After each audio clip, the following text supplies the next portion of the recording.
Mais um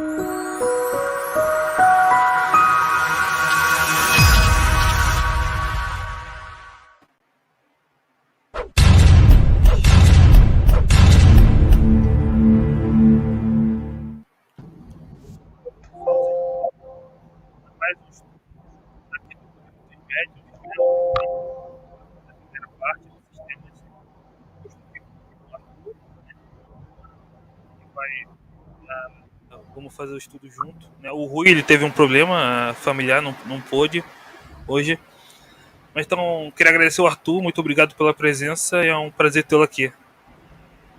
Um prazer, Eric, uma satisfação estarmos aqui reunidos novamente, agora para tratar de um capítulo tão importante, tão interessante, desse livro que, particularmente, é um dos meus preferidos, que é o Livro dos Médiuns.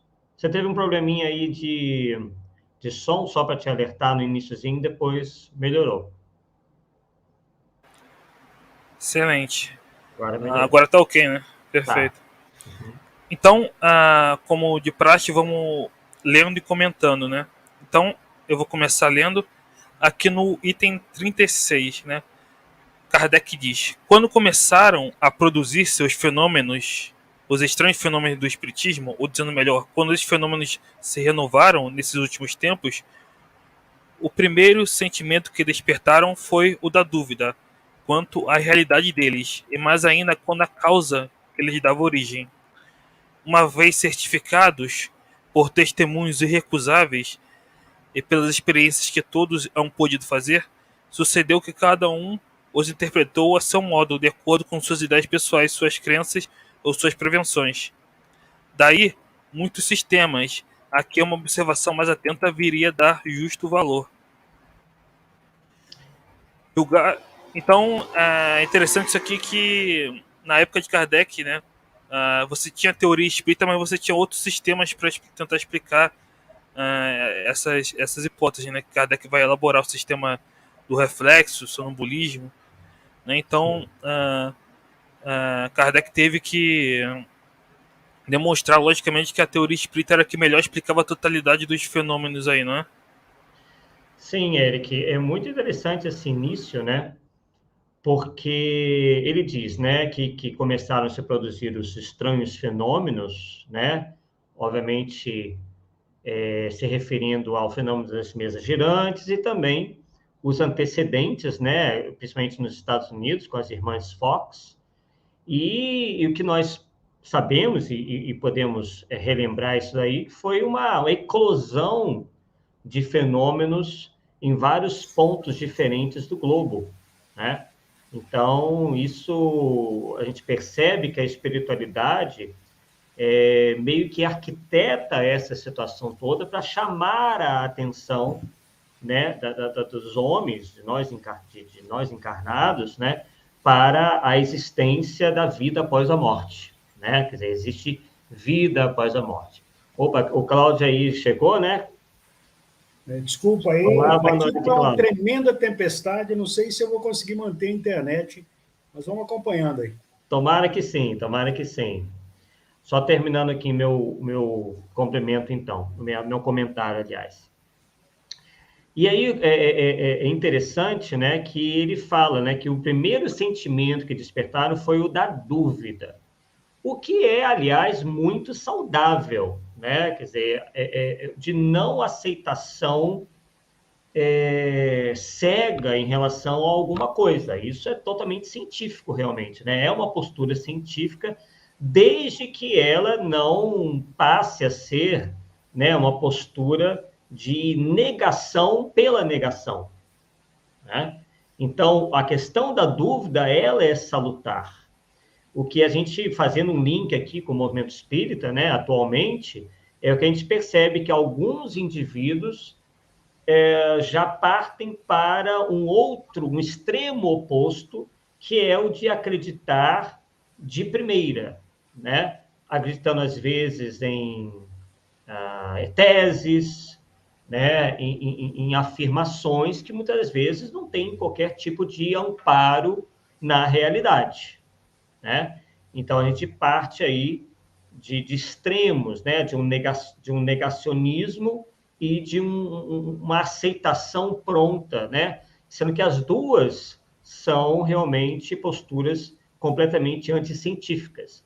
Agora, o da dúvida em si é muito salutar, né? De onde você questiona, você procura se aprofundar naquilo para então você aceitar aquilo ou não.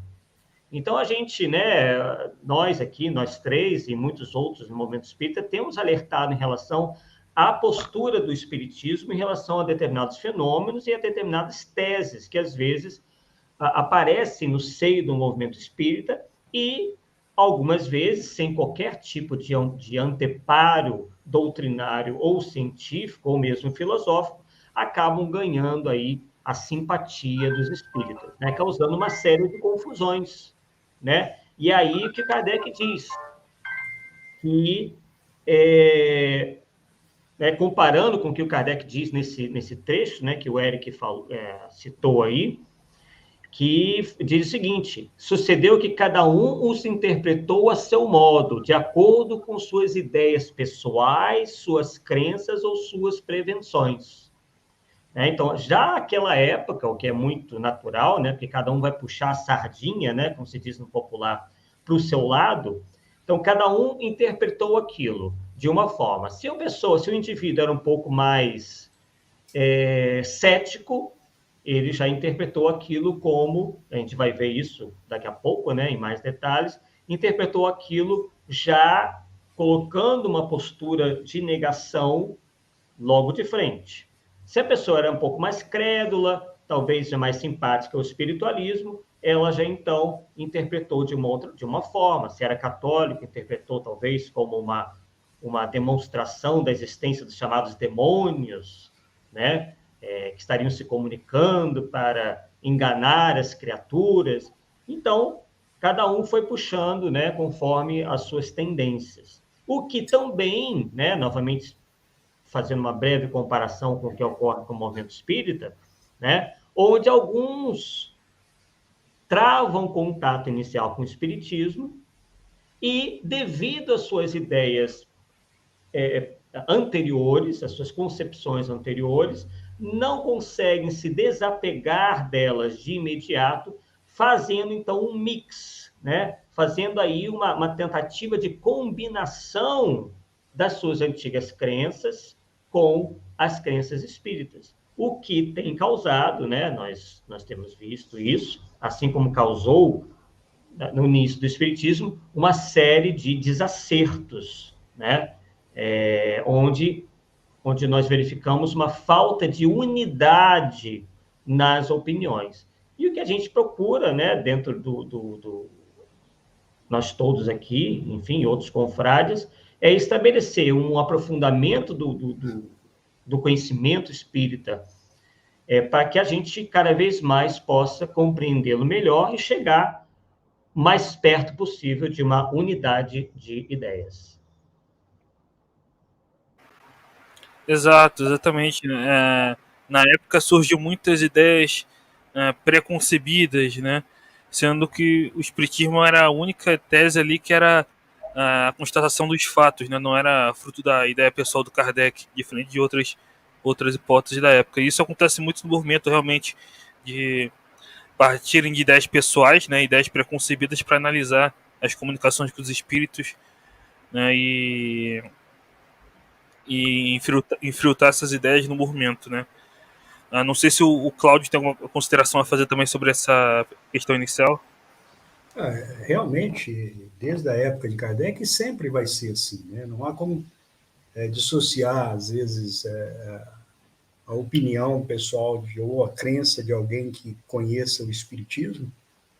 É difícil ele separar nos primeiros momentos aquilo em que ele acreditava ou entendia do que a doutrina oferece. Então, é quase que natural a gente começar a usar comparativos, né? Olha, mas então é assim, é assado, mas o espiritismo é assim, é assado também. O grande problema hoje do movimento é que você tem, de um lado, pessoas procurando informações sobre o espiritismo sem conhecimento. do outro, você tem pessoas que têm um conhecimento superficial falando em nome do Espiritismo. Então, hoje, ao contrário até da época de Kardec, onde se debatiam ideias, hoje não se debate ideias, se impõem ideias no movimento. É muito difícil hoje você lidar com isso. Sem maldade nenhuma, a maioria das pessoas é por desconhecimento, por ignorância do assunto. O que nos deixa triste é, muitas vezes, pessoas que se arvoram em representantes da doutrina passarem essas ideias para os outros como se fosse parte doutrinária. Então, hoje, se você for realmente lidar com o meio espírita, você vai perder 90% do seu tempo para esclarecer e talvez, no máximo, 10% para utilizar o conhecimento espírita para aprendizado. É isso que entristece a gente nessas questões aí de estudo e de ideias. A questão da dúvida, só para mim pegar o gancho do Arthur aí, eu trabalho com médiuns já há mais de 30 anos. É muito triste você ver também no movimento a dúvida ser utilizada como um preconceito contra o médium iniciante ou contra o médium ignorante de doutrina. Quando a gente vê hoje que a dúvida salutar, a dúvida onde o médium questiona o que o espírito está lhe passando, é absolutamente necessária. A doutrina te leva a isso. Ao médium duvidar, não no sentido de bloquear uma manifestação ou de bloquear uma informação mediúnica, mas sim de dizer, olha, o que vem isso, da onde vem isso? A doutrina é muito clara nisso daí. Por ser uma ciência de observação, o médium tem que aprender isso, e aqueles que orientam médiums precisam ter um cuidado extremo para que as dúvidas iniciais de todos não sejam uma barreira, às vezes, para uma mediunidade que amanhã ou depois será muito útil, não só ao médium, como ao grupo ao qual ele pertence. A dúvida salutar, ela deve ser incentivada pelos dirigentes. É isso aí. Não, exatamente, né? Passar tudo, duvidar realmente das comunicações, passar pelo crivo da razão e não aceitar de pronto, né? O que Kardec sempre recomendava. Mas enfim, então continuando aqui no texto, Kardec coloca: julgaram os adversários do espiritismo encontrar um argumento nessa divergência de opiniões, dizendo que os próprios espíritas não se entendiam entre si.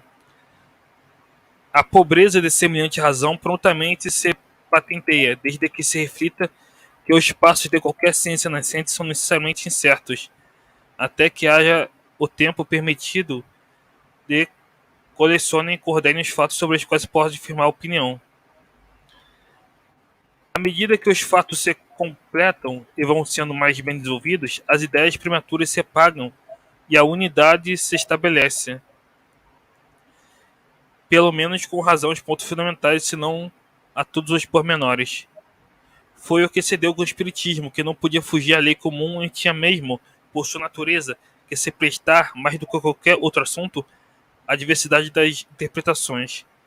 Pode-se, aliás, dizer que, a esse respeito, ele andou mais depressa do que outras ciências mais antigas, do que a medicina, por exemplo, que ainda traz divididos os maiores sábios, né?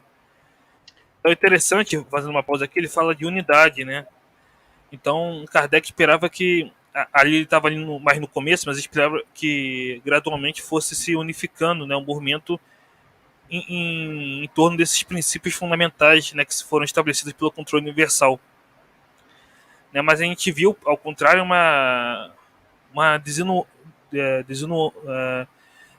divergências cada vez maiores no movimento, né? A que se deveu isso, né? O que vocês acham?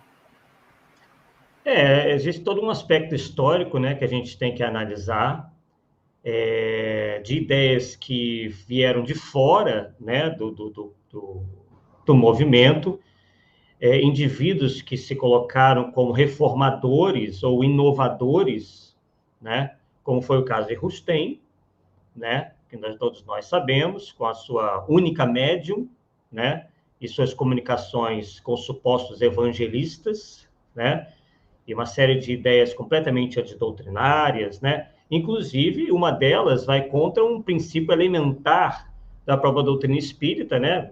Um princípio fundamental, um ponto fundamental, como diz aí nesse trecho, que é o da não retrogradação, né? Na medida em que, por exemplo, nós verificamos na obra Os Quatro Evangelhos de Rustem, que se admite que um espírito possa encarnar no corpo de uma lesma, se está aí contrariando um princípio fundamental, um ponto fundamental da doutrina, que é o da não retrogradação, né? E também, né, quem nos acompanha sabe que nós temos envidado aí alguns esforços para verificarmos que também nós tivemos um outro cavalo de Troia dentro do movimento, que foi a teosofia, né, que também veio na tentativa de agregar ideias estranhas ao espiritismo e que tem tido até hoje algum sucesso, né, porque o orientalismo, as ideias do orientalismo em geral, atraem muitos, né, muitas pessoas que, claro, têm toda a liberdade de acreditar no que quiserem, mas aí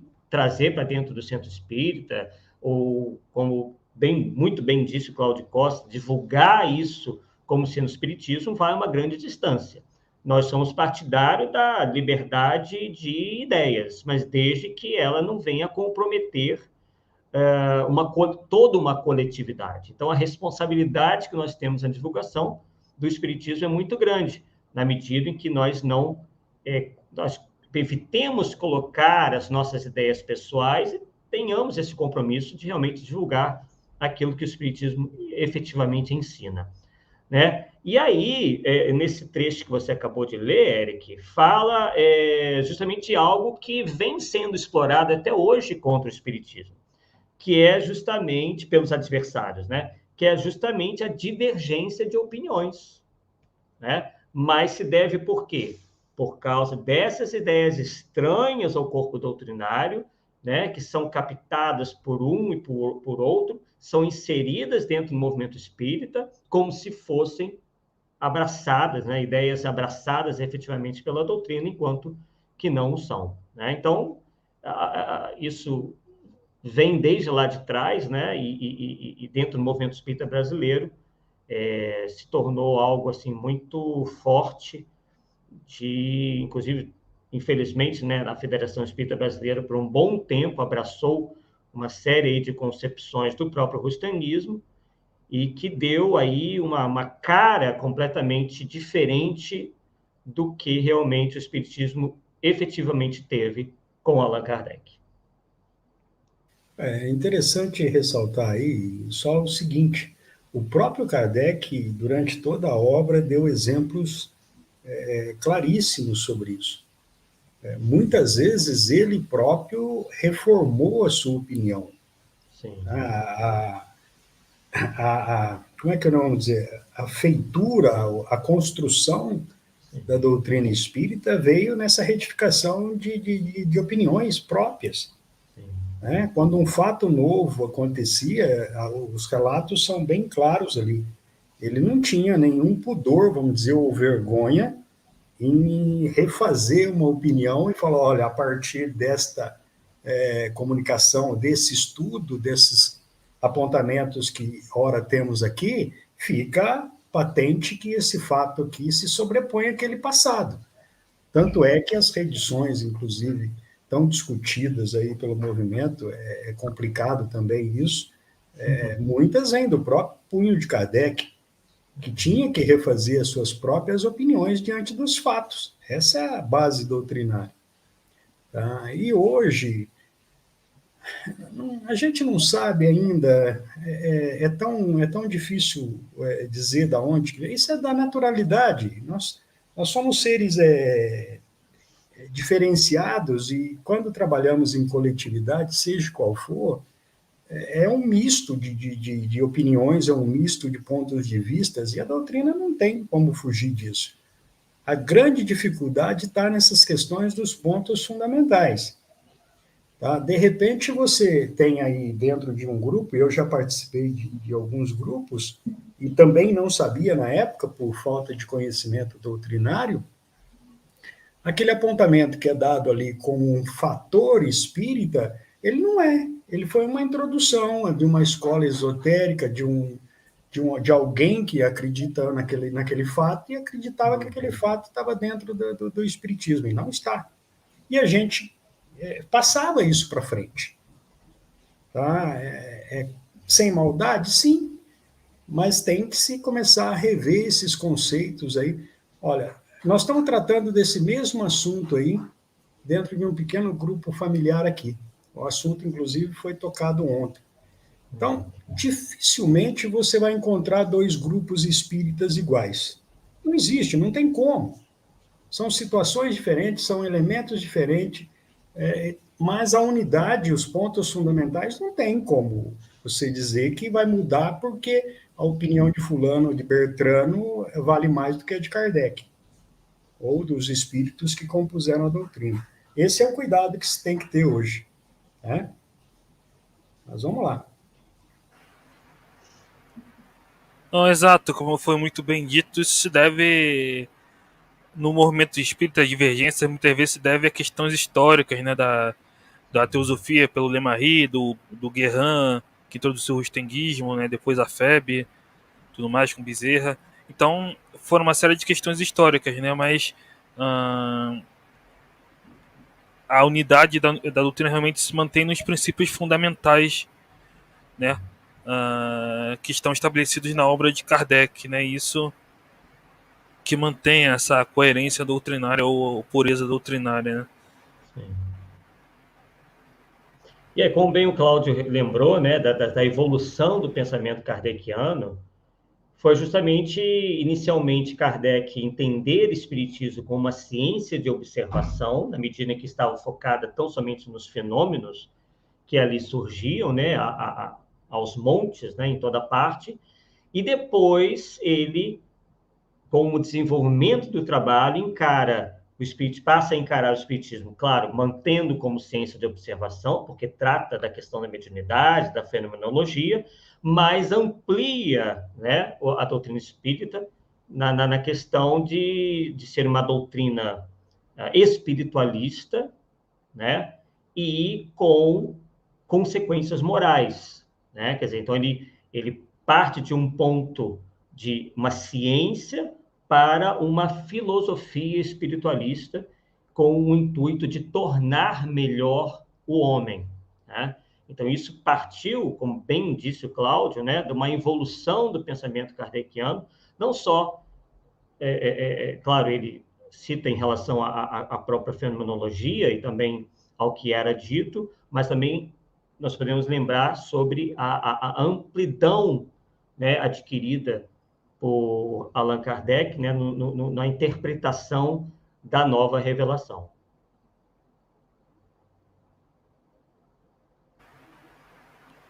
Exatamente, né? Mas então, seguindo aqui, no item 37, Kardec começa colocando: seguindo metódica ordem para acompanhar a marcha progressiva das ideias, convém sejam colocados na primeira linha dos sistemas que se pode classificar como sistemas de negação. Aí ele vai começar a fazer a classificação dos sistemas, né? Então, até uma coisa que o Arthur tinha falado da negação, né? Os primeiros são sistemas de negação, né? Isto é, os dos adversários do espiritismo. Já lhes refutamos as objeções na introdução e na conclusão do Livro dos Espíritos, assim como no voluminho que intitulamos O que é o Espiritismo. Fora supérfluo insistir nisso aqui. Limitando-nos a lembrar em duas palavras os motivos em que eles se fundam. De duas espécies são os fenômenos espíritas, efeitos físicos e efeitos inteligentes. Não admitindo a existência dos espíritos, por não admitirem coisa alguma fora da matéria, concebe-se que neguem os efeitos inteligentes. Quanto aos efeitos físicos, eles os comentam do ponto de vista em que se colocam, e seus argumentos se podem resumir nos 4 sistemas seguintes. O charlatanismo, né? Entre os antagonistas do espiritismo, muitos atribuem aqueles efeitos a um empuxo, pela razão que puderam ser imitados. Segundo tal suposição, todos os espíritos seriam indivíduos imbuídos e todos os médicos seriam embaixadores, né? E nada avaliando a posição, o caráter, o saber e a honradez das pessoas. Então, isso aqui é interessante, que há essa ideia, né, até hoje, de acusar o espiritismo de produzir charlatanismo, né, charlatanice, né, sendo que o espiritismo não nega o charlatanismo pode ocorrer, né, até o Kardec diz, uma analogia que ele faz, o fato de haver vinhos falsificados não quer dizer que não haja vinhos verdadeiros. Então há o fenômeno real e há o charlatanismo, né? Então eu queria perguntar como discernir as duas coisas, né? Como diferenciar o fenômeno real do charlatanismo, né? E por que essa ideia de acusar tudo de charlatanismo está errada? Olha, a gente teria aqui, fugiria do escopo do estudo. Eu moro numa pequena cidade do interior de São Paulo, Aguaí, 35 mil habitantes, e tem, como em quase todos os locais, vários grupos espíritas ou espiritualistas, né, pequenos grupos. Eu não participei de nenhum, a gente vê falar. Essas coisas aí, essa classificação de Kardec é tão atual que parece brincadeira, né? Às vezes as pessoas leem isso aqui e falam, mas charlatanismo e tal, pessoal, a gente vê falar cada coisa. Ah, não, eu fui lá no tal do centro espírita. Quando você pergunta onde que é esse centro espírita, o cara fala, não, é lá no Canavial. Já começou a brincadeira, né? Sem desmerecer ninguém, tá? Ah, mas o que fazem lá? Fazem isso, fazem aquilo, usam aquilo. Quer dizer, e se classificam como espírita. Talvez um pouco tenha sido culpa dos próprios espíritas, eu me incluo nisso, porque a gente no início tinha um pouco de reserva de falar, olha, eu participo do centro espírita e eu me considero espírita. A gente ainda não tinha a convicção necessária para isso. Então a gente passava batido com essas coisas. Hoje, graças a Deus, quando há oportunidade, a gente senta com essas pessoas e fala, olha, não é espiritismo, porque eu estou há 30 anos realizando reuniões ou participando de reuniões, eu nunca vi isso. Eu estou há 30 anos lendo a doutrina espírita e nunca li sobre isso na doutrina. Então, essa é uma das coisas. É atualíssimo isso, viu? Esse sistema de charlatanismo aí é atualíssimo. Nós estamos falando de fenômenos bem grosseiros que se faz, falando que é dos espíritos ou dos espíritas. Aí, quando se for adentrar em pessoas até que revestidas de um certo caráter de honradez na sociedade, participam de grupos tão mirabolantes quanto esses que imbuem através de fenômenos completamente falsos. Pessoas que iludem com palavras e indicam literatura, indicam situações ditas espíritas que, mas não passa no primeiro olhar de quem tem um mínimo de conhecimento. Então, muito atentos a isso, que isso daí é atualíssimo, viu? Sem dúvida, Cláudio. Inclusive, é particularmente uma das áreas que eu mais me interesso, né? Porque isso tem causado muitos danos, né, ao entendimento que as massas fazem do espiritismo, né? Muita gente ainda ignora o que é espiritismo em função dessas confusões todas, principiando do próprio termo espiritismo, né? Que vem sendo inadequadamente utilizado por profitentes de outras religiões, de outros credos, que, embora nós respeitemos, né, tem ideias e práticas bem diversas do espiritismo. Algumas semelhanças, né, como no espiritualismo em geral, você vai encontrar semelhanças em tudo, mas, né, tem suas diferenças bastante grandes, né? E a questão do charlatanismo, ela foi também se aprimorando entre os charlatães, né? Kardec fala que se pode, a princípio, se verificar que o indivíduo não é charlatão se não houver ali o interesse pecuniário envolvido. Nós concordamos, continua sendo atual essa definição, mas que a gente percebe que, às vezes, esse ganho ele não vem diretamente, ele não vem mais da cobrança direta, né, ao indivíduo que ali vai buscar o charlatão, né? Se tem encontrado charlatães, tem encontrado outras maneiras de atuar, né? De uma maneira assim, mais indireta nesses ganhos, né? Então, a gente percebe, por exemplo, que o indivíduo começa... há várias técnicas, né?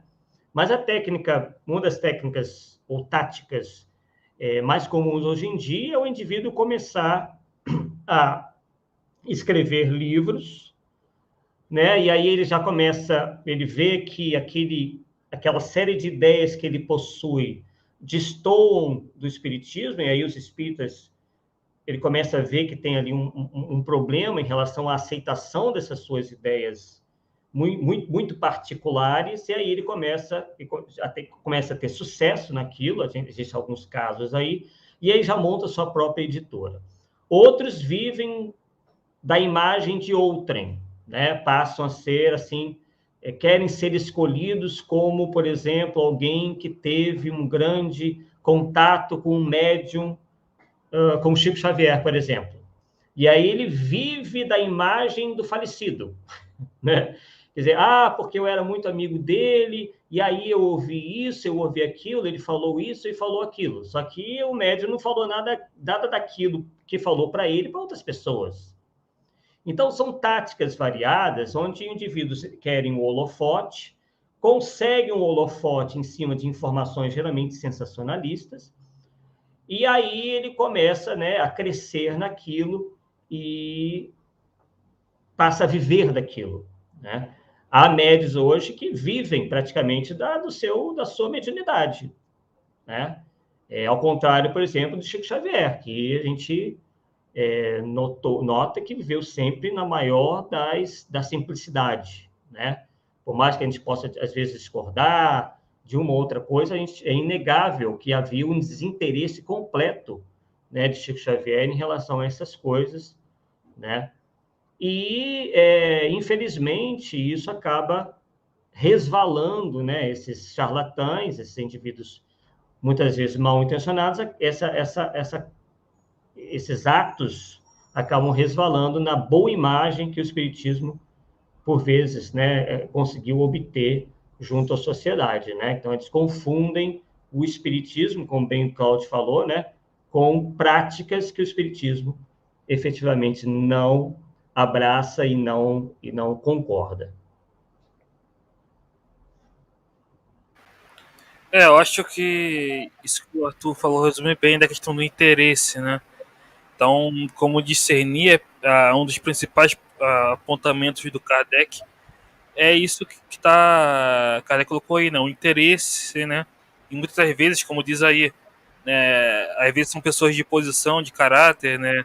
De honradez, que estão presenciando ali, que não compactuariam com uma charlatanista, né? Então, quando há desinteresse, né? Isso é um fator preponderante para dizer, não, o charlatão não faz nada sem interesse, né? O charlatão quer ganhar alguma coisa financeira e tal. Então, se há desinteresse, então isso já é um bom ponto para negar essa tese, né?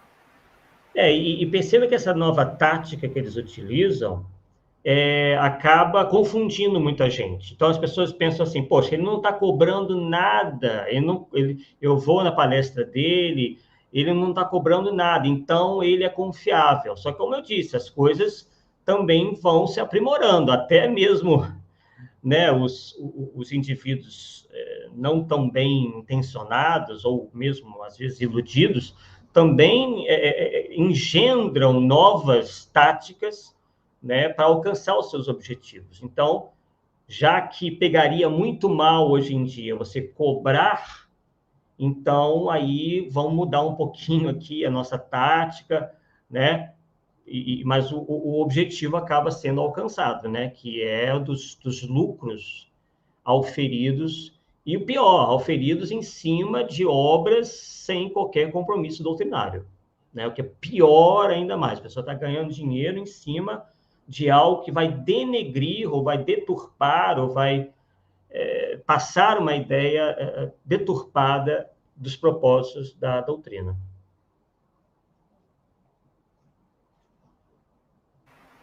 Exato, né? Fazem um esquema mais indireto, mas mesmo assim tem retorno financeiro e com obras, né, que deturpam o espiritismo, né? Enfim.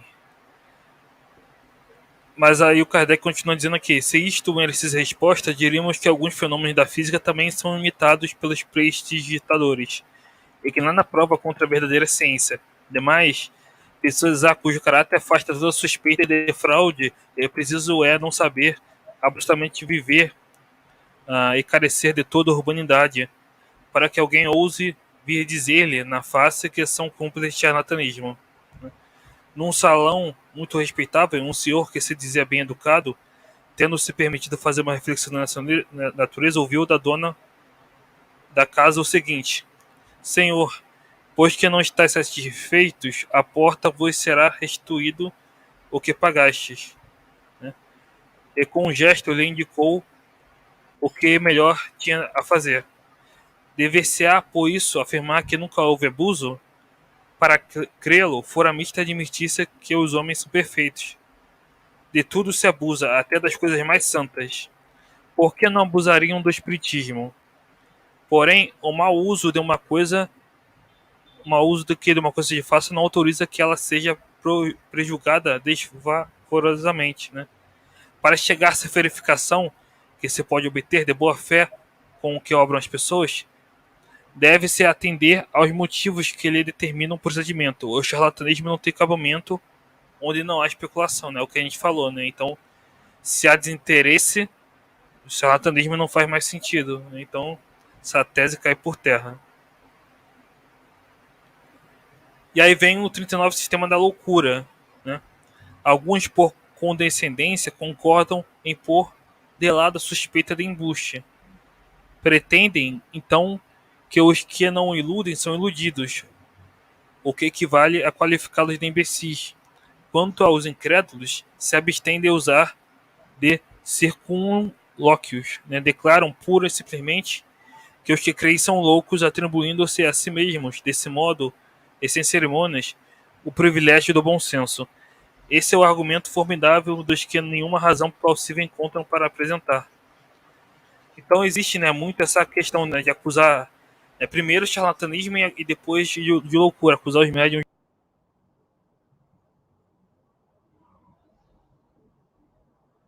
Muitos médiums foram acusados, né, de loucura, até o próprio Chico, que o Arthur citou, os médicos que trabalham com Kardec, né?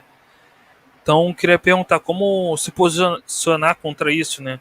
Como constatar a diferença da mediunidade real, a loucura, né? Esquizofrenia, a mediunidade real, como discernir?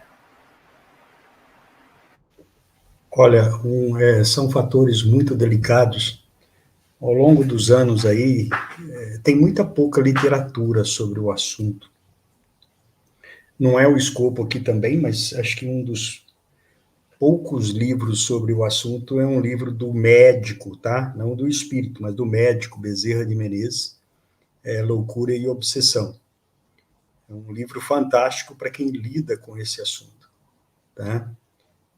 Alguns apontamentos aí que a gente conseguiu quando começou a coordenar trabalhos com mediunidade, porque não que a mediunidade cause, é bem claro o assunto em Kardec, mas muitas das questões envolvendo situações mentais podem ser confundidas com mediunidade. E a gente passou situações muito complicadas.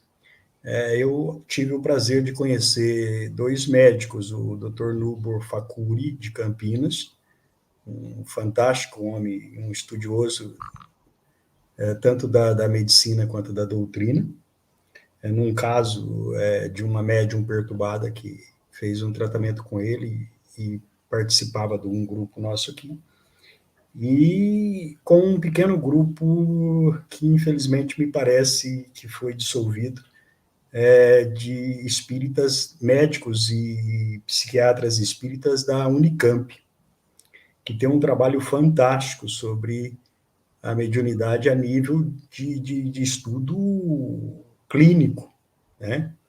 Então, acho que isso falta muito também no movimento quando se lida com mediunidade. Observar essas questões salvaguardaria, vamos dizer, muitos erros cometidos nos centros espíritas.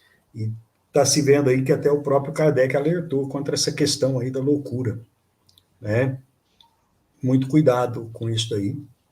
A gente passou algumas situações bem melindrosas, né? O fato das pessoas acusarem isso, acusam por desconhecimento de causa, tá? Porque o fenômeno realmente mediúnico, para quem não tenha entendimento, é complicado. Para quem não tem o entendimento hoje de Kardec, é 1000 vezes mais complicado. Então, realmente, as pessoas ainda classificam muitas coisas absolutamente naturais por esse contexto aí do sistema da loucura. É muito fácil dizer, ele está louco, do que arcar com a responsabilidade de procurar saber o que está acontecendo ali, que dá trabalho, viu? Às vezes as pessoas criticam também quem tem um problema desse no lar ou na família e não cuida, entre aspas, doutrinariamente, mas dá trabalho. Para se observar um fato mediúnico e separar ele da loucura propriamente dita, é preciso muito cuidado, é preciso muita observação e é preciso uma extrema atenção com aqueles fatos. Nunca, absolutamente nunca se descuidando do fator médico da coisa. Nós tivemos a oportunidade aqui de cuidar de alguns casos mediúnicos, onde a primeira orientação à família é que jamais se deixasse de fazer o tratamento médico, o acompanhamento médico, a não ser quando o médico desse essa alta. Quando o médico falar, olha, esses fatores que ocorrem aí, eu não tenho como comprovar clinicamente, eu não tenho como tratar clinicamente, então eu peço a vocês que procurem uma alternativa. Tá? Nós vivemos alguns casos assim, e paralelamente ao tratamento clínico, a gente utilizou o conhecimento doutrinário. Aí esse sistema da loucura, as pessoas que eram chamadas de loucas, foram reconhecidas como médiums, mas, prestem bem atenção, tiveram que passar por todo um tratamento clínico, muitos desses durante anos. Tá? É muito, muito delicado o assunto, né? Realmente, Cláudio. E isso nos faz lembrar que a mediunidade ela é neutra. Eu digo isso porque muitas das vezes o médium ele é tido por ser médium, por ser detentor de uma mediunidade ostensiva, se encara aquilo como uma vantagem ou como um dom que geralmente está ligado à questão moral, né? Ou até mesmo intelectual. E isso não é verdade. A mediunidade ela é muito mais um fator orgânico propriamente, né? É neutra por si só, que pode se prestar a 1001 coisas, né? Tanto a coisas bastante elevadas, como também pode ser até utilizada pelos espíritos inferiores para atacar ou mesmo obsidiar um indivíduo, né? E às vezes aquele indivíduo ele tem um problema orgânico, um problema físico, e ao mesmo tempo pode ter mediunidade ostensiva. Então, quando esses dois fatores se unem, realmente aquele indivíduo precisa realmente ser atendido com todo o cuidado, né? Como bem alertou o Cláudio, tanto pela medicina, como também deve ser atendido em termos espirituais, porque ele tem aí dois componentes problemáticos, né?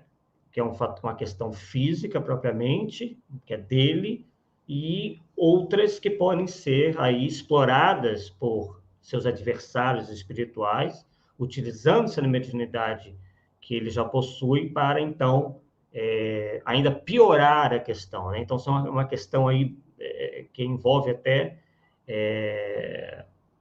dívidas, né, contraídas aí no passado, inimigos espirituais.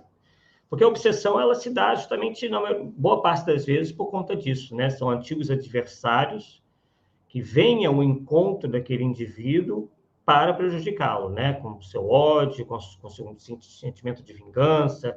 A gente vê isso, né? Muito nas reuniões, chamadas reuniões de desobsessão, né? Como vulgarmente se chamam, né? As pessoas chamam. Então, e realmente, às vezes, se pega um indivíduo que tem um problema mental e, ao mesmo tempo, também se confunde aquilo com alguma capacidade mediúnica dele, e são coisas completamente distintas, né? Mas que podem, ao mesmo tempo, quando ocorrem simultaneamente, causar ao indivíduo uma série de sabores, caso ele não procure ajuda médica e também uma certa ajuda espiritual. E claro que o que a gente percebe é que com a ajuda médica, principalmente em alguns tipos de desvios, ou não desvios, né, mas de enfermidades mentais, até mesmo a questão espiritual acaba sendo um pouco amenizada, né, porque se consegue, de alguma forma, trabalhar através dos remédios certas questões cerebrais que acabam servindo como uma espécie de bloqueio, né?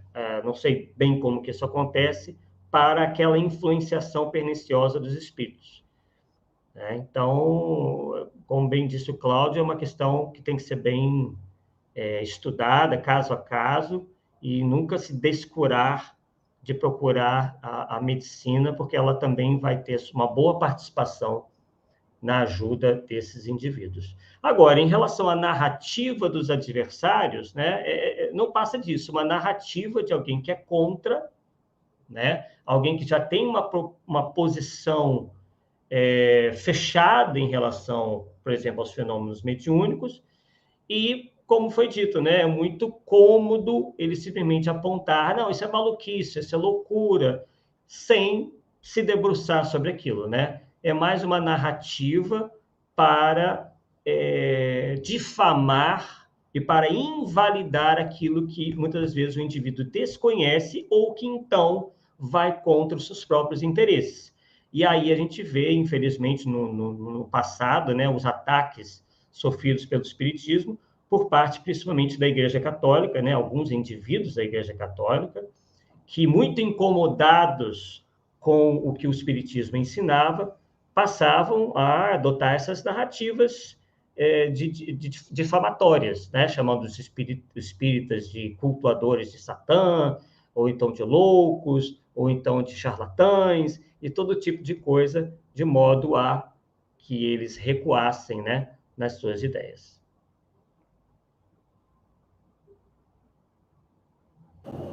Exato, né? Uma acusação, né, que não tem base, né, porque pega casos parciais, né, mas não consegue explicar o todo, né? Que a mediunidade, de fato, ela pode ser constatada, né? Não é sempre o caso de loucura, né? E quando é caso de loucura, como foi colocado, né, requer, às vezes, tratamento médico e também espiritual, né, nas reuniões espíritas, né, evocando, né, porque normalmente isso se deve à obsessão, né, seja fascinação, subjugação, que acaba ocasionando isso, né, e às vezes a dupla-ação, né, a causa moral e a causa material ali causando, né? Então, às vezes precisa dos dois meios de tratamento. Então, isso é bem interessante, né? E aqui a Shirley, ela coloca uma pergunta, né? Interagindo aqui com o público, e ela coloca: sabemos que a mediunidade não depende da moral, mas a moral do médium pode auxiliar? O que vocês acham primeiro? Shirley, né? Se me permite, Shirley, como a gente trabalha com mediunidade há algum tempo, o Arthur foi bem claro aí, a mediunidade é absolutamente neutra. A gente costuma brincar aqui nas reuniões, quando os médiuns nos perguntam, a mediunidade é cega, surda e muda. Tá? O que vai se fazer do seu uso, aí sim, a moral do médium pode refletir muito. Tanto que, quando o médium não tem uma moral suficiente para lidar com isso, aí que entra o conhecimento doutrinário. O conhecimento doutrinário vai dando ao médium um conhecimento tal que ele pode mudar o seu comportamento e se tornar moralmente uma pessoa que pode usar a mediunidade de uma forma útil. É claro que hoje essa palavra moral aí tem uma conotação tão diferente do que tinha na época, né? Então a gente precisa tomar muito cuidado também para usá-la. Cega, surda e muda, e não existem duas mediunidades iguais, tá? Esse é básico de quem lida com médium. Mas a moral, sim, o Shirley, ajuda aí muito, né?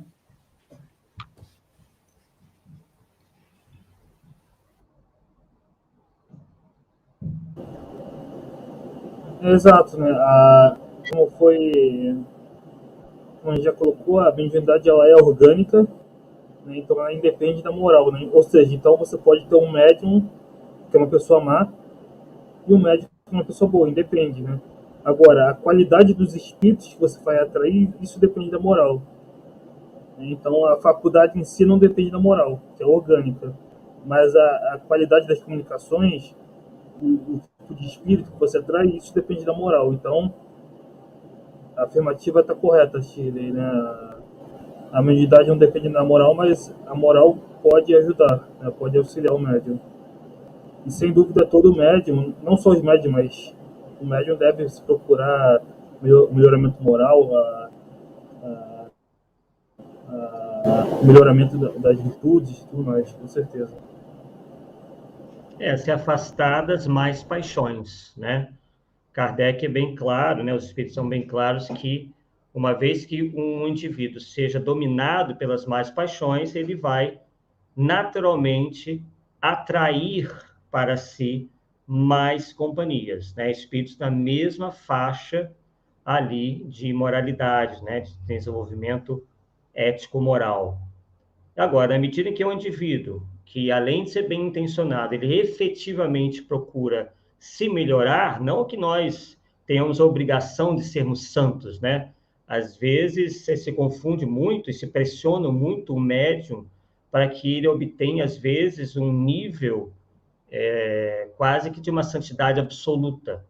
E, às vezes, é um passo muito maior do que ele efetivamente pode dar, né? Que sua perna alcança.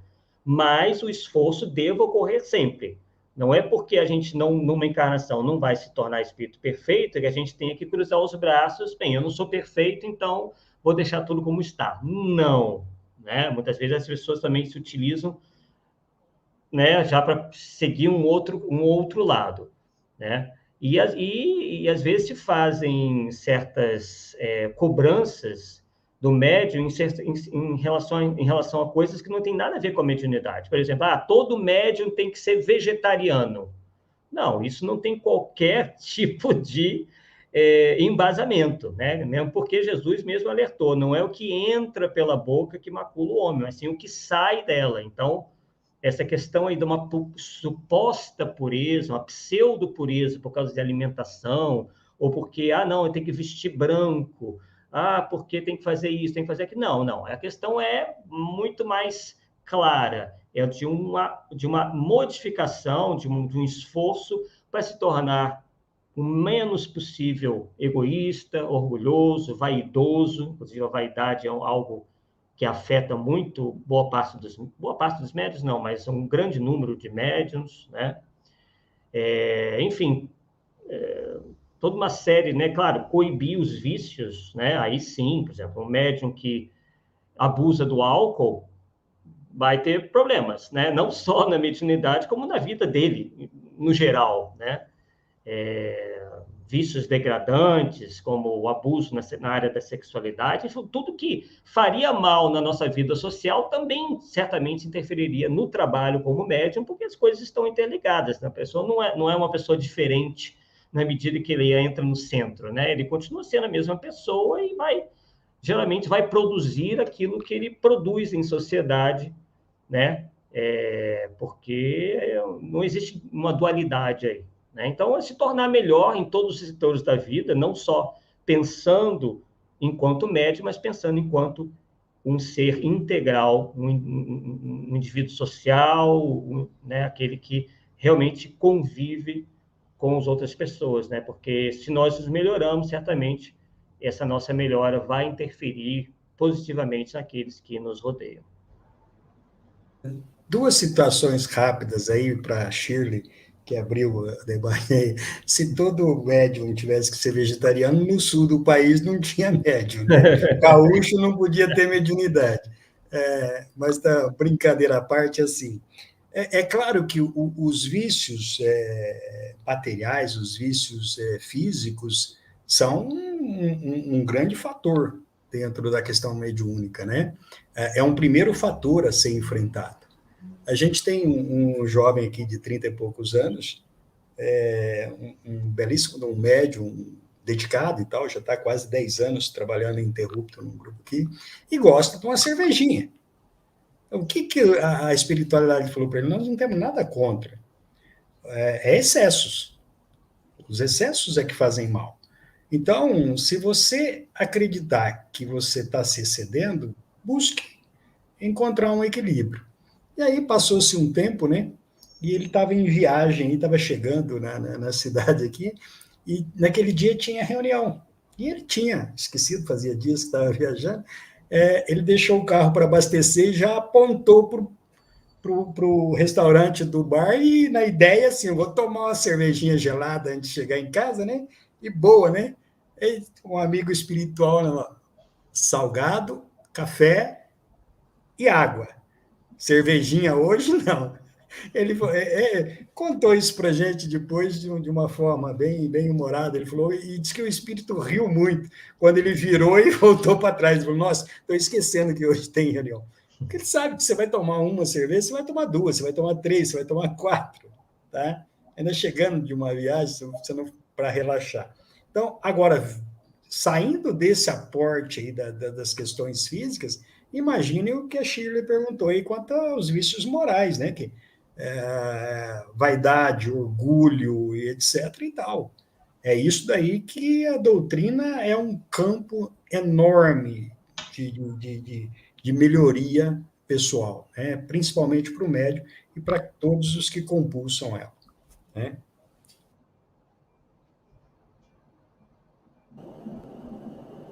Sem dúvida, sem dúvida. O médium deve procurar esse melhoramento moral, né, que nada tem a ver com questões materiais do tipo alimentação, né, como eu falei, vegetariano, coisas assim. Melhoramento moral, realmente. Né?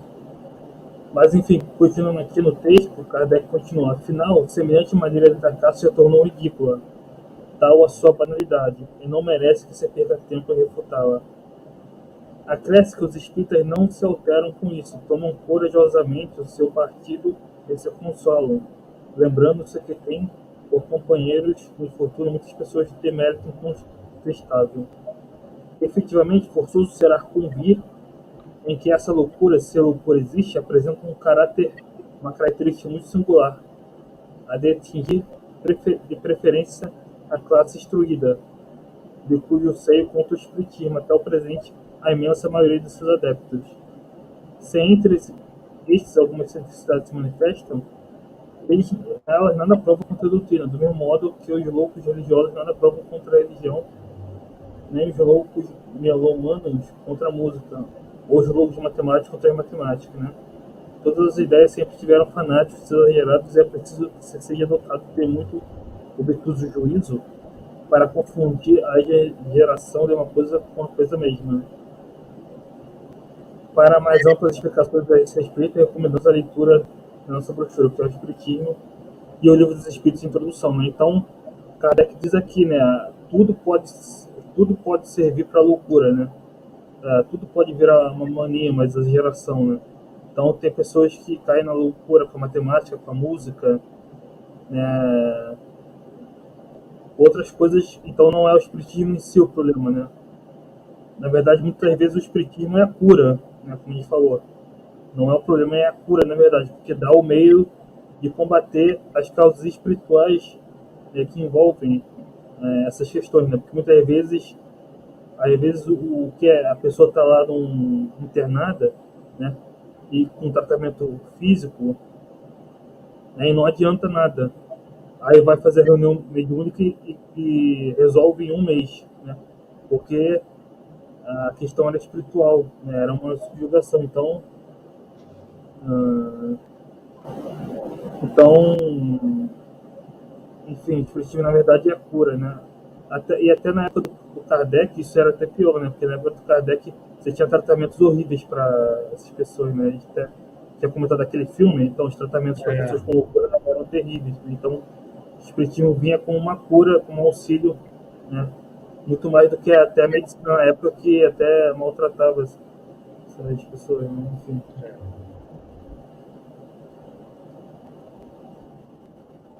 Aí,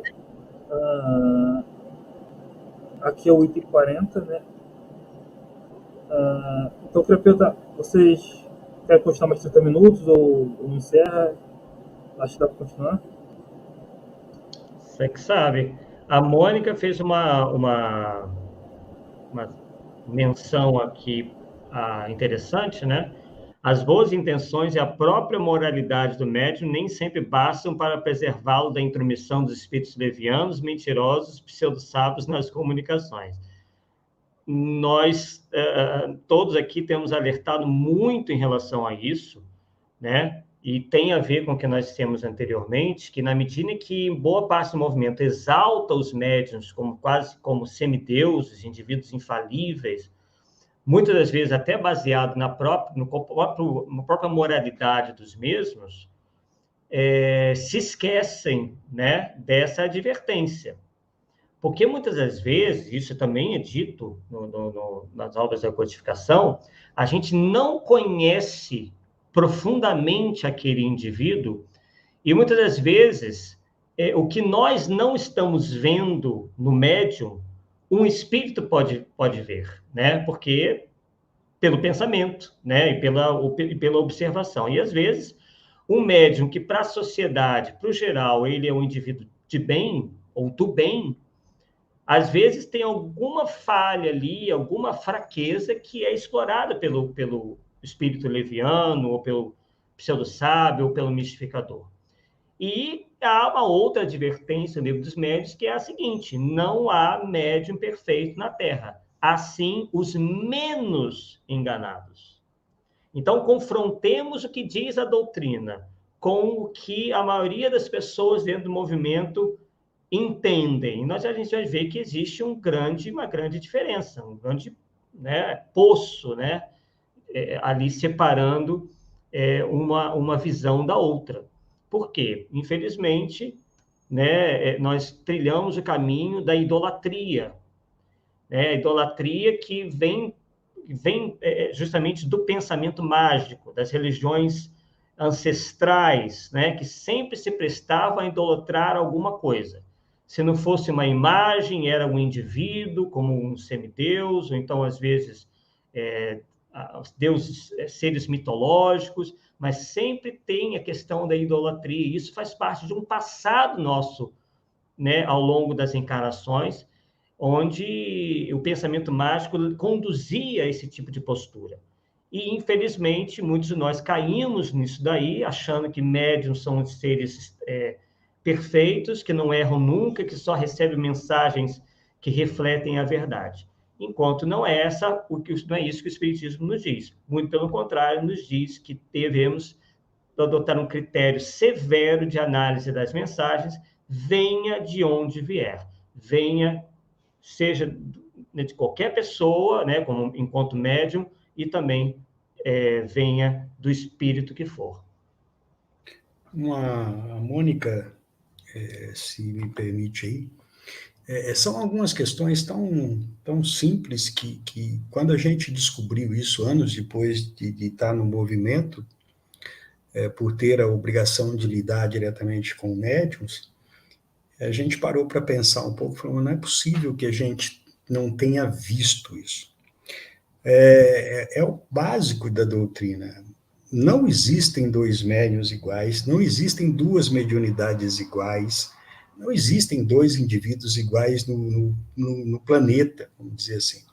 Então, essa questão de acreditar magicamente, como o Arthur disse aí, que o médium é um oráculo, é uma coisa assim, ainda está muito fundamentado na gente. Tá? Quando a gente começou realmente a aprofundar o estudo em toda a obra de Kardec, a gente foi vendo o bom senso e a racionalidade de se lidar com os médiuns e respeitar os médiuns. Essa questão leva muito à questão de exigir do médium a perfeição que jamais vai existir aqui. A média de um bom grupo, seja ele familiar ou seja ele num centro espírita pequeno ou grande, sei lá, é isso que a doutrina diz aí, é o que vai ser menos enganado. Esse é o bom médium. E isso não é posto em prática no movimento, que se acredita em tudo que aquele médium diz, se acredita em tudo que aquele médium escreve, às vezes até em detrimento da própria opinião do médium, que diz, olha, isso não é meu, isso veio. E o próprio médium, às vezes, é impedido de dar a opinião dele sobre aquele assunto que ele passou. Por isso que hoje a gente observa muito isso. A questão da intromissão de espíritos levianos, mentirosos, é absolutamente natural. E ela acontece exatamente para que se possa aprender. Tá? Então, tanto o médium quanto o grupo que trabalha com o médium, ele tem que aprender a se afinar, a se aprimorar, para ser o menos enganado e para aprender o máximo possível. Isso é a doutrina em prática. Tá? E a questão de endeusamento de médium. Muito cuidado com isso. A gente foi começar a visualizar isso e começar a escapar dessa questão com uma coisa muito simples que um velho amigo, uma dica de um velho amigo, um veterano da doutrina, aí, ele diz, Cláudio, o grande problema das pessoas que leem e que estudam a doutrina superficialmente e leem livros mediúnicos é não ler a biografia do médium. Você pode ler a biografia de todo grande médium, tanto a nível mundial quanto aqui no Brasil, que são os maiores médiums. Todos eles passaram por essas experiências. Então, a gente vê hoje o trabalho do Chico, o trabalho do Divaldo, o trabalho do Reinaldo Leite, o trabalho de tantos outros médiuns aí, a gente está vendo o trabalho acabado deles. Você pega a biografia do médium, você vai ver como é que foi a questão da ostensividade da mediunidade, os problemas que causou para o médium familiarmente, socialmente. Quando a gente começou a ler as biografias dos médiuns, aliás, passei a ter muito mais respeito por esses médiuns. Há um livro que, infelizmente, me foi surrupiado, vamos dizer assim. Livro espírita você não pode emprestar, né? É um livro de pesquisa, grandes vultos do espiritismo, ou grandes médiuns do espiritismo, um negócio assim. Inclusive, a gente foi descobrir que existem tantos médiuns desconhecidos do movimento, a grande maioria senhoras analfabetas, iletradas, simples, humildes, que foram espizinhadas, foram chamadas de louco, foram chamadas de alucinadas, e deixaram todo esse escopo de trabalho com o qual hoje a gente trabalha e não sabe nem de onde veio. Eu até estou procurando esse livro, eu gosto do livro em mãos, se eu não me engano até tem já... Então, são médiuns absolutamente desconhecidos. A gente conhece hoje meia dúzia de médiuns, mas a doutrina no Brasil, ela foi feita por centenas de médiuns desconhecidos, que fizeram sacrifícios absurdos para trazer o que a espiritualidade tinha para apresentar. Nós trabalhamos hoje em cima desse alicerce que nós não conhecemos. Tá? Então, faz parte. E é como o Arthur disse, a própria doutrina deixa bem claro, o bom médium é aquele que é menos enganado. Não existe médium que nunca foi enganado, dirigente espírita que nunca foi enganado. Isso não existe. Perfeição nesse mundo, imagine, ligada à espiritualidade. Vamos lá. Não, exato, né? Como foi bem colocado aí, né? O fato do médium se moralizar não impede que ele sofra mistificações, né? Porque todo médium está suscetível disso, né? Não há médium perfeito na Terra, como foi bem colocado. Há os bons, e os bons são raros, né? E os bons são os que têm sido menos enganados, né? Ou seja, não são eles não deixam de ser enganados, mas é os que têm sido menos enganados, né? Então, a mistificação sempre ocorre, né? Então, é por isso que é importante estar atento às comunicações sempre, né? Como até foi colocado, né? Teve muitos médiums aí, né, que passaram desconhecidos, né, e ficou só os médiums mais conhecidos, os que foram mais idolatrados, né? Mas o médium, ele não é um profeta, ele é um instrumento, né, e que não é perfeito, né, como foi bem colocado, né? Então, por isso que até a Shirley colocou aqui, né, escala espírita, análise das comunicações para evitar o máximo possível as mistificações e não cair nessas questões, né? Então, enfim, isso é bem importante. Mas então aqui no item 40, fala do sistema da alucinação, né? Diz, outra opinião menos ofensiva, essa, por trazer um ligeiro colorido científico, consiste em levar os fenômenos à conta da ilusão dos sentidos. Assim, o observador estaria de muito boa fé, apenas julgando ver o que não vê, né? Quando diz que viu uma mesa levantar-se e manter-se no ar, sem ponto de apoio, a verdade é que a mesa não se mexeu.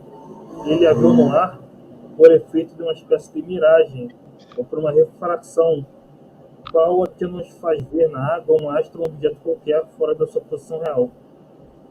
Isto a repor seria possível, mas os que já testemunharam fenômenos espíritas não podiam certificar-se do isolamento da mesa suspensa, passando por debaixo dela, o que parece difícil de conseguir, caso o móvel houvesse despregado do solo, né?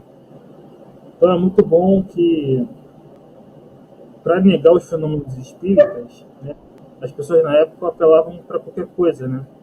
Então tentavam explicar, não, isso é alucinação, é fruto da imaginação, né? Na época, né, a neurociência nem era tão desenvolvida e nem conseguia explicar direito o que era essa alucinação, né? Então eles tentavam explicar uma coisa desconhecida por outra que também não era, por outra que também era desconhecida, né? Tudo para negar os fenômenos espíritas. É como diz aí, né? A mesa subindo é uma alucinação. Não, mas eles passavam por debaixo, né? Eles constatavam realmente o fenômeno. Então não era alucinação, não era nada, né? E ele diz, né? Por outro lado, muitas vezes tem sucedido quebrar-se a mesa ao cair, né? Dar-se-á que também aí nada mais age do que uma simples efeito da ótica, né? Então se a mesa levanta e cai, né? Como é que isso é uma alucinação se tem um efeito real ali, constatável, né?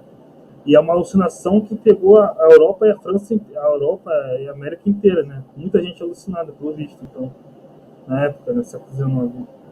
A literatura, os jornais da época tem fatos a rodo, né? Então, realmente é uma explicação que não cabe, né?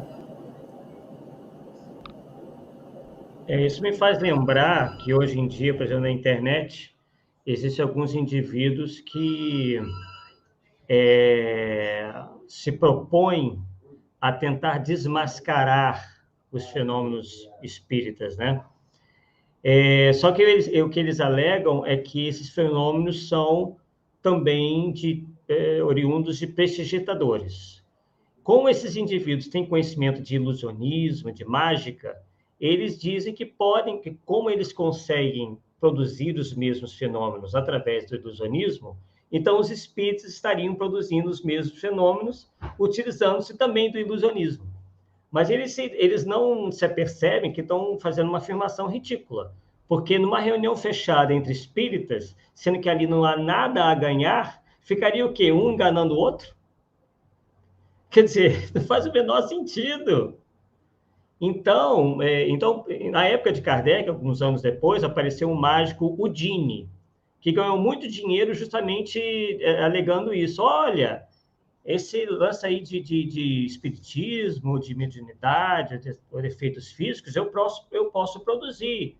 Então, perceba que então as pessoas achavam que aquilo, na verdade, era tudo uma mágica. Só que eles, né, aquele conhecimento que o Houdini tinha, então todos os espíritas deveriam de ter, inclusive aqueles que estavam lá nas sessões das mesas girantes, que ocorriam em bares, em teatros, nos lugares públicos.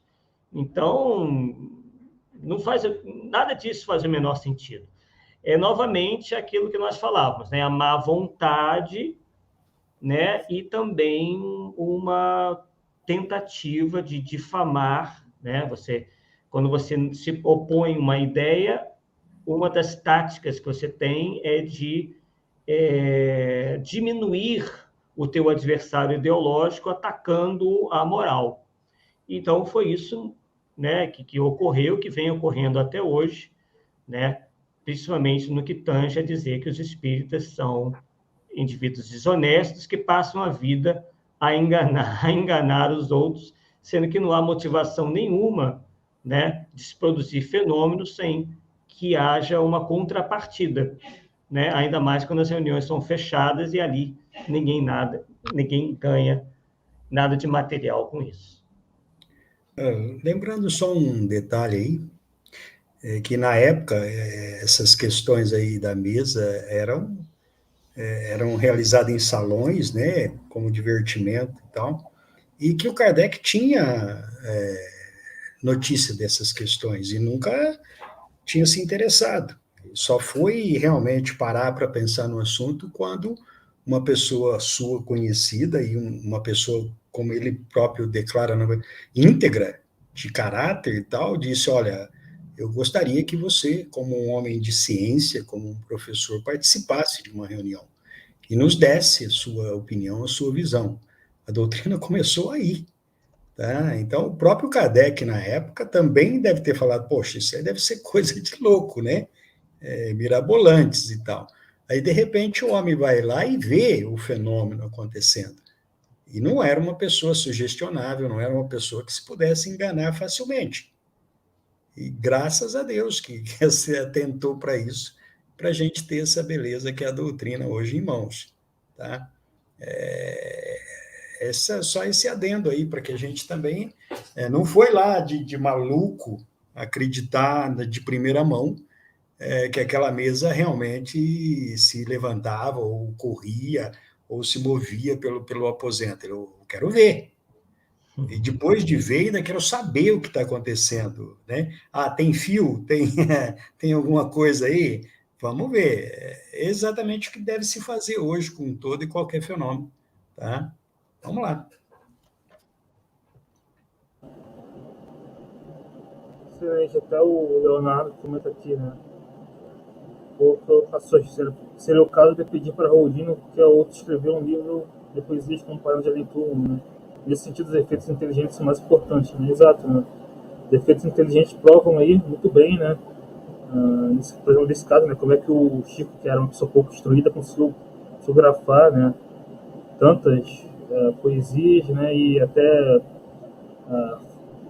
disseram, né, que ele merecia uma cadeira na Academia de Letras, né? Então, se fosse ele mesmo, né? Então, e é isso. Na época, né, você tinha realmente esses mágicos, né? O Houdini escreveu aquela obra, acho que o Mágico entre os Espíritas, né?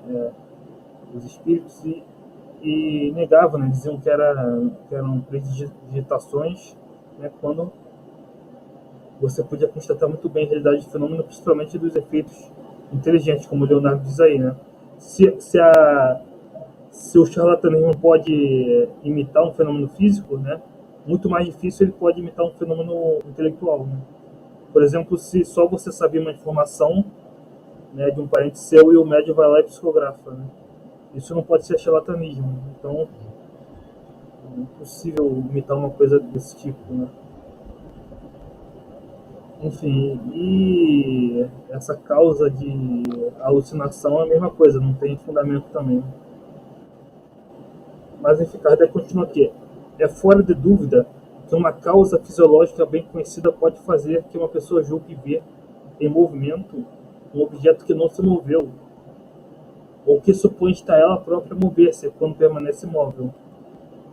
Mas quando rodeando uma mesa, muitas pessoas a veem arrastadas por um movimento tão rápido que se lhes torna acompanhá-la, ou que mesmo deita com as vezes dela no chão, poderia dizer-se que todas se acham tomadas de vertigem, como bêbado, que é a vida de estar vendo a casa em que mora passar-lhe por diante dos olhos.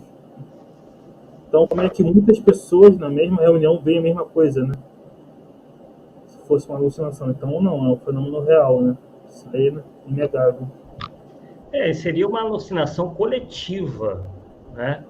Agora, o engraçado é que esses indivíduos que adotam essas ideias, por que eles mesmos, então, não produziam esses fenômenos de alucinação coletiva? Por que eles não encontraram um meio de eles mesmos provarem que aquilo tinha uma origem falsa, uma origem que não era bem aquela que diziam, né? Então, é muito fácil você criar uma explicação, sendo que você mesmo não consegue repetir aquele fenômeno você mesmo conforme a sua teoria, né? Então, ok. Então, o que produz essa alucinação? O que produz a alucinação? Qual seria o que efetivamente faria com que vários indivíduos ao mesmo tempo enxergassem exatamente a mesma coisa, né? Então, é o que se vê, mesmo dentro do meio chamado científico, as pessoas às vezes se enganam, né? Achando que a ciência vai ser algo que sempre vai dar respostas precisas. Não, a ciência também é feita de indivíduos que têm as suas ideias e vão tentar, muitas das vezes, manipular aquelas suas ideias com uma imagem de ciência, né? E, na verdade, estão apenas colocando ali a sua opinião e manipulando aquilo ali, né? A gente vê isso até mesmo na medicina, né? A gente vendo alguns documentários sobre isso, verifica que muitas vezes os cientistas têm lado, né? Às vezes são pagos, têm os seus lobbies, os seus interesses, né? As suas pesquisas são muitas das vezes patrocinadas, e aí, quando o patrocínio vem, você vai fazer aquele esforcinho, né, para que os seus testes deem certo. Então, as pessoas acham que cientistas também não, são pessoas completamente idôneas, que vão estar fazendo as coisas de maneira muito, sempre desinteressada. Isso também é uma ilusão, né? A gente está vendo aí que a ciência pode, inclusive, hoje em dia, ser manipulada até mesmo pela política, como a gente anda vendo por aí, conforme os interesses deste ou daquele, né? Então, não nos iludemos. Claro, existem indivíduos sérios, existem, né? Mas, mesmo assim, nós temos que estar muito atentos, porque manipulações existem dos dois lados, tanto da parte dos charlatães, quanto também da parte daqueles que se dizem muitas vezes sérios, mas que estão apenas forçando, em nome da ciência, apenas uma opinião, apenas um posicionamento que nada mais é do que individual. Exato. E uma coisinha que eu me lembrei aqui, o Houdini, já que nós mencionamos o Houdini, ele teve uma amizade com o Arthur Conan Doyle. O Conan Doyle fez todo o esforço, levou o Houdini em várias sessões mediúnicas, provando que ali, né, mostrando para ele que ali não tinha qualquer tipo de ilusionismo, de mágica, de interesse material. E o Houdini manteve até amizade com o Arthur Conan Doyle, mas ele morreu sem acreditar. Então, é muito uma postura individual, né? Essa pessoa, ela né, faz igual o macaco, né, tapa os ouvidos, os olhos, a boca e não quer saber mais de nada. Existe essa postura, né, de teimosia, muitas das vezes, do indivíduo perante, só para, às vezes, ele não ter que dar um passo atrás e dizer que errou ou que se enganou.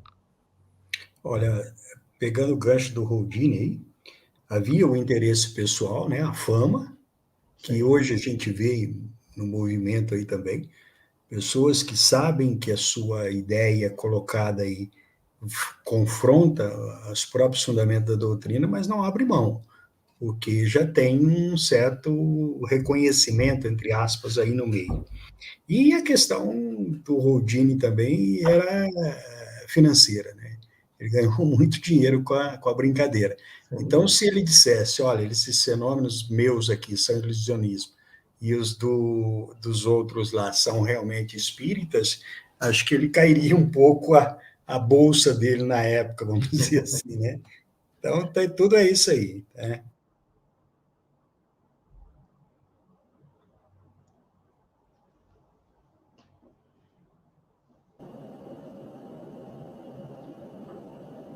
Exatamente.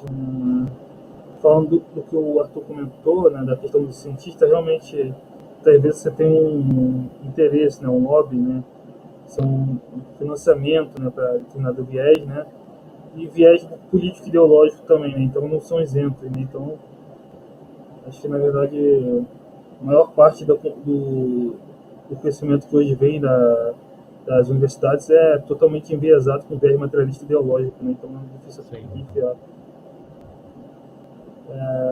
E essa questão do Houdini, né, é isso, né, ele tinha um interesse ali também da fama, né, então os negadores também têm seus interesses, né, para estar combatendo o espiritismo. Enfim, então a gente fez 1h30, né, eu queria agradecer ao Cláudio, ao Arthur, excelentes comentários, contribuições, Leonardo, a Shirley, os outros, a Mônica aqui, todo mundo. Muito obrigado, pessoal. Então, quero ouvir se tem mais uma colocação a fazer, Arthur, Cláudio. Só agradecer aqui, mais uma oportunidade aí. O tempo ajudou um pouquinho aqui. Achei até que hoje eu não teria internet, mas graças a Deus tudo bem. E excelente. Vamos continuar essa batalha aí de se esclarecer, esclarecendo. Isso aí, agradecendo mais uma vez, né, ao Cláudio, ao Eric, a todos aqui que aqui estiveram, né, conosco. Uma troca de ideias, né, estamos todos estudantes aí da doutrina, aprendemos todos os dias e continuemos aí, né, nesse compromisso individual e coletivo de levarmos aí a doutrina na sua integridade àqueles que desejam beber da sua fonte, né? Então, agradecemos mais uma vez e desejamos uma boa noite, um bom descanso a todos. Até uma próxima vez. Exato. Então, pessoal, lembra de curtir, compartilhar, se inscrever. A gente parou aqui no item 41, a gente continua estudando na próxima semana nesse item. Obrigado, pessoal. Envie o estudo para seus amigos. É isso, pessoal. Até a próxima. Boa noite.